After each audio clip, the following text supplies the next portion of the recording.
No vídeo de hoje, eu resolvi que eu vou ler a minha redação do Enem de 2020 pra vocês. Olá, pessoas, tudo bom? Meu nome é Lorena, eu sou estudante de medicina e, no Enem de 2020 eu fiz o Enem pela última vez, depois de um ano sem estudar, e eu tirei uma nota excelente em redação, sendo que eu fiz uma redação durante o ano. Uma coisa que eu falo muito aqui no canal é sobre aprender ativamente, sobre como você aprender de uma forma ativa, de uma forma que você não decore o que você está estudando, te faz ser um ser humano melhor, né? Te faz ser um estudante muito melhor, porque quando você está fazendo a prova, você acaba lembrando de conceitos que não necessariamente eles são cruciais, mas eles vão te fazer uma prova muito melhor. Recentemente saiu a folha de espelho de redação e eu vou ler com vocês essa redação e falar um pouco sobre os pontos que eu achei positivos, os pontos que eu achei negativos. E como a minha nota foi muito alta, eu olhando um pouco sobre a vista pedagógica, a coisa que eu mais espero na redação, que é tirar uma nota boa na conclusão, que é o que eu acho que eu sei fazer de melhor, eu consegui. Já tô explanando pra vocês que eu consegui tirar a minha meta, que é fechar a competência 5 na redação do Enem. Então fica até o final se você tá a fim de ver um pouco sobre a minha vista pedagógica e quanto eu tirei em cada uma das competências do Enem, tá? Então vamos lá. É inegável que o número de pessoas com transtornos mentais no século XXI tem crescido de forma alarmante. Segundo a Organização Mundial da Saúde, OMS, a depressão atualmente é a doença mais incapacitante.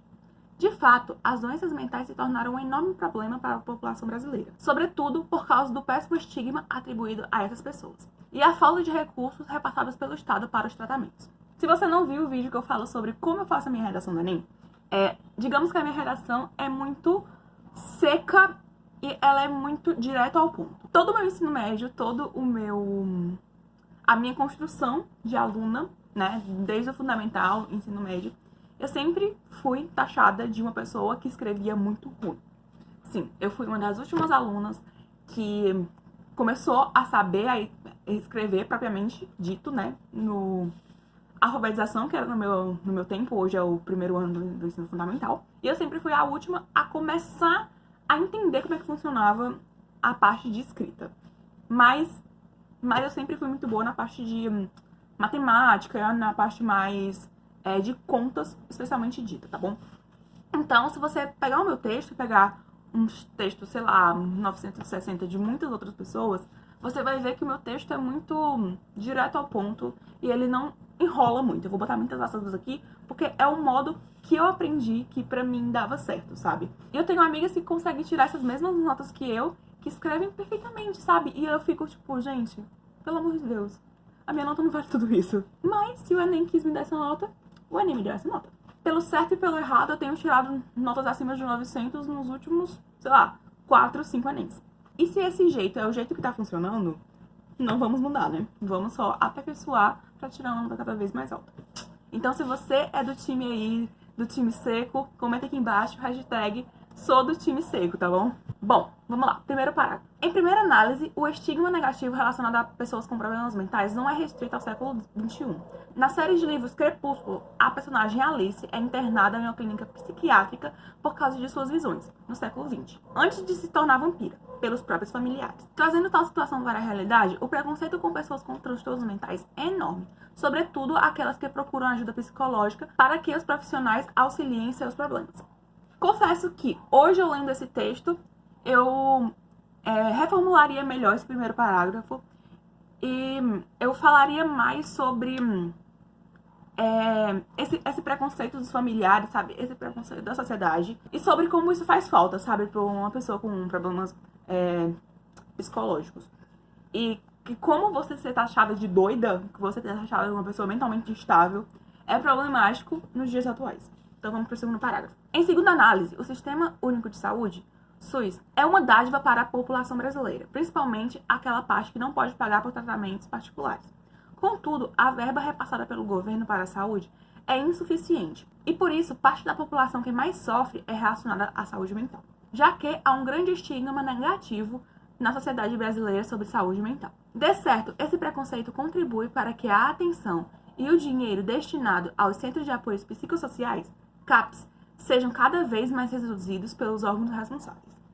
Tá, aqui a gente já falou sobre a falta do dinheiro e como esse preconceito, né, que eu falei no parágrafo anterior, ele contribui para a falta de verba repassada pelos governos, principalmente relacionados ao SUS. Confesso que hoje não consigo ver como eu posso melhorar isso, mas se você tiver alguma dica, deixa aqui nos comentários. Assim você pode ajudar outros coleguinhas que vão fazer a prova também, tá bom? E uma coisa muito importante é que eu não sei se isso vai continuar nos próximos Enems, provavelmente vai sim, mas a gente precisa de no mínimo dois conectores interparágrafos.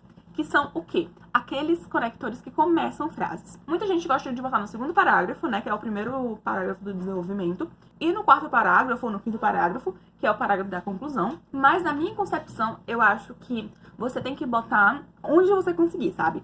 Porque às vezes um conector que você acha que é interparágrafo, ele não é interparágrafo. Isso já aconteceu comigo algumas vezes, de eu colocar algum conector achando que ele era interparágrafo e ele não ser interparágrafo, e aí acaba contando somente um. Então eu resolvi que as minhas redações, elas iam ter no segundo, no terceiro e no quarto parágrafo esse conector interparágrafo. Eu não lembro exatamente quais são os conectores interparágrafos, mas eu sei que em primeira análise e em segunda análise, e geralmente os conectores que a gente usa para conclusão, eles são interparágrafos, tá bom? E agora vamos para a minha conclusão. Vamos lá. Portanto, para que o estigma sobre doenças mentais seja minimizado, é necessário que não haja mais preconceito com pessoas com transtornos mentais. Por isso, profissionais da área de saúde mental, como psicólogos e psiquiatras, promovam campanhas nas redes sociais, por exemplo, Instagram e Facebook, por meio da divulgação de postagens sobre o combate ao preconceito com doentes mentais, a fim de que o estigma negativo de doenças mentais seja minimizado. Ademais, o governo deve destinar mais verbas para o tratamento de transtornos mentais, através dos CAPs, de modo a combater essas doenças, sobretudo aquela que a OMS informa ser a mais incapacitante nos dias atuais, a depressão. Então vamos lá comentar um pouco sobre essa minha conclusão. Já deu pra perceber que deu um agarrazinho, né, bem aqui no meio da minha conclusão, e por isso provavelmente eu não fechei a minha competência 1, porque fiz um erro muito grave, que é o que? Engolir palavras. Aqui, ó. Por isso, profissionais da área de saúde, como psicólogos e psiquiatras, promovam. Na verdade, pra mim não saiu bem, eu não sei se isso foi contado como errado, mas na minha concepção, hoje lendo, né, porque na hora provavelmente eu não escrevi, eu escrevi deixando de engolindo alguma palavra, que na minha concepção não deveria ser promovam, devem promover. Geralmente eu começo a conclusão falando sobre a finalidade para a qual a minha conclusão ela vai servir. Então eu falei sobre que tinha que diminuir o preconceito, né, em relação, já que eu falei do preconceito na minha desenvolvimento do meu texto quase todo. Só que no momento que eu falo que é necessário não haver mais preconceito, isso é muito tópico, mas isso não necessariamente é a finalidade para a qual o meu texto tá se propondo a resolver, sabe? Então, por isso que quando eu começo uma conclusão e ela quer resolver alguma coisa de uma forma muito abstrata, eu faço o quê? Eu pauso, né? Tipo, eu concluo meu raciocínio e eu pauso e eu começo a descrever exatamente tudo que eu acho sobre aquilo. Como eu vou resolver aquilo, quem vai resolver aquilo, como ele vai resolver aquilo, a finalidade para que ele vai resolver aquilo e um detalhe final sobre isso. E essas 5 coisas, elas são as 5 coisas que o Enem pede que você tem que ter na sua conclusão. E aqui vocês podem ver que eu tenho 2 conclusões. Na verdade, eu tenho 2 propostas de solução para 2 problemas diferentes. Quando você fala sobre isso, você tem que resolver os 2 problemas. A não ser que esses 2 problemas eles consigam ser resolvidos com uma só proposta de intervenção. Mas eu acho isso muito complicado e na maioria das vezes você não vai conseguir isso. Então, se você falou de mais de um problema no seu desenvolvimento, você vai ter que resolver cada um desses problemas. E uma coisa que eu me atentei muito sobre como eu estava escrevendo esse texto foi o quê? De todas as coisas que eu falar na minha introdução, eu voltar nela no meu texto de algum modo possível. Por quê? Eu já perdi ponto com isso. Eu vou deixar, não sei se eu já deixei o link aqui, mas no vídeo que eu li a minha redação do Enem de 2019, eu falei de uma coisa na minha introdução, mas eu acabei não retornando com ela nem no meu desenvolvimento, nem na minha conclusão. E isso é uma coisa muito básica de você conseguir resolver, porque basicamente você só precisa voltar com ela no máximo na sua conclusão, tá bom? Então, aqui eu já tinha esquecido de falar dela da doença mais incapacitante, né, segundo a OMS, que é a depressão. Eu tinha esquecido de falar dela no meu texto, e aí quando eu lembrei, já tava aqui no final, e aí eu falei, não, vou botar aqui, seja o que Deus quiser. E deu certo. E eu acho que é sobre isso. A sua redação, ela não precisa ser perfeita, ela não precisa ser um Machado de Assis que escreveu, ela não precisa ser um José de Alencar que escreveu, ela só precisa ser entendível, ela está articulada e bem escrita, tá bom? Como vocês podem ver, eu não trouxe leis, eu não trouxe Constituição, eu não trouxe nada que eu não dominasse. A informação que eu tenho sobre Crepúsculo como eu já estava explicando muito sobre exatamente o que era, eu achei que não era plausível e nem tinha espaço para escrever de onde era, né? Que é desse livro aqui, ó, que é o livro do Guia Oficial, que ele basicamente explica a história dos personagens. Quando eu comecei a falar sobre isso, veio várias coisas na minha cabeça. Mas, como eu queria falar do preconceito, e eu não tinha muita base em relação ao preconceito, nem em leis, nem em outras literaturas, vamos pro Crepúsculo, gente. Cultura pop também é cultura, né? E tinha também uma infinidade de coisas que você poderia falar. Eu escrevi algumas aqui que eu lembrei na hora, ó. Tinha o CAPS, tinha o preconceito para quem faz terapia, isso tem muito na internet, eu não consegui achar nenhum repertório específico, então por isso que eu não usei.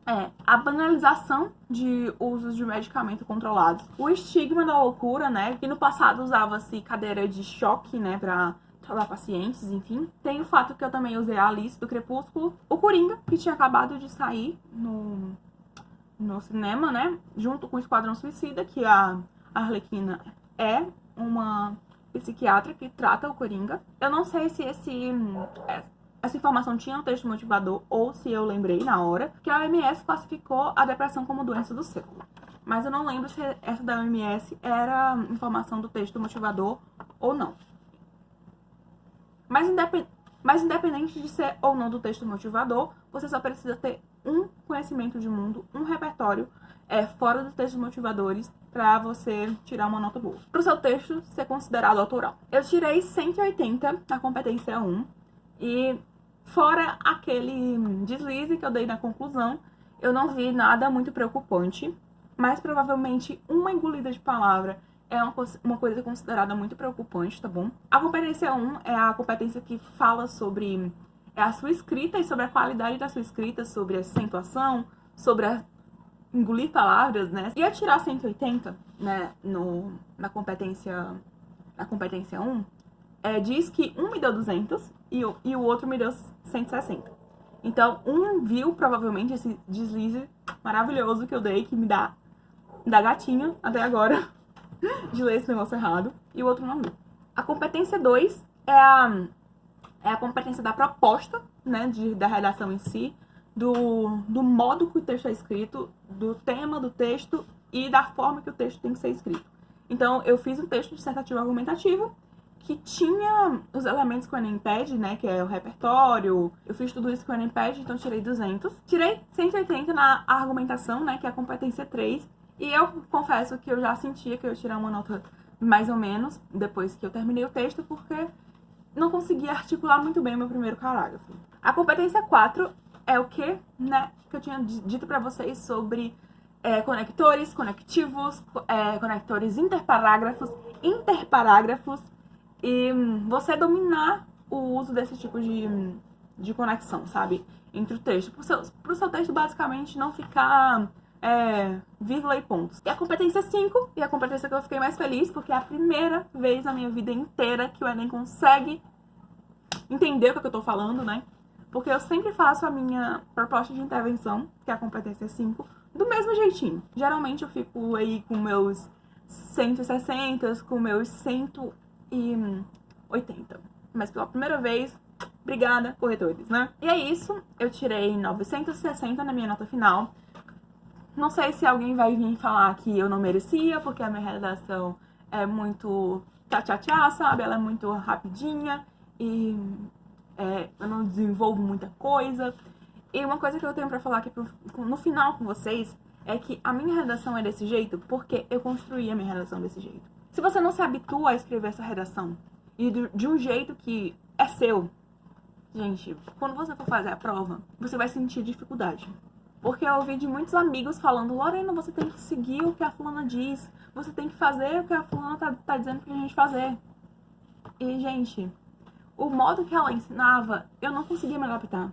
E eu sabia que se eu fosse seguir o que ela dizia pra falar sobre leis, constituições e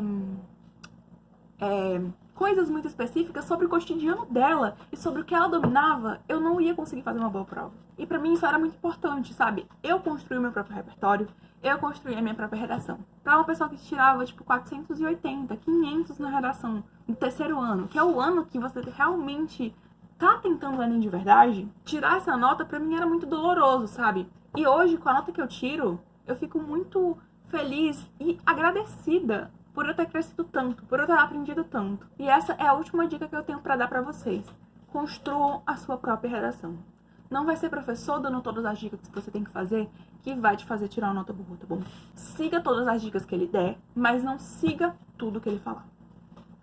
É isso, a gente se vê no próximo vídeo. Não deixe de se inscrever no canal aqui embaixo. Um beijo. Tchau, tchau.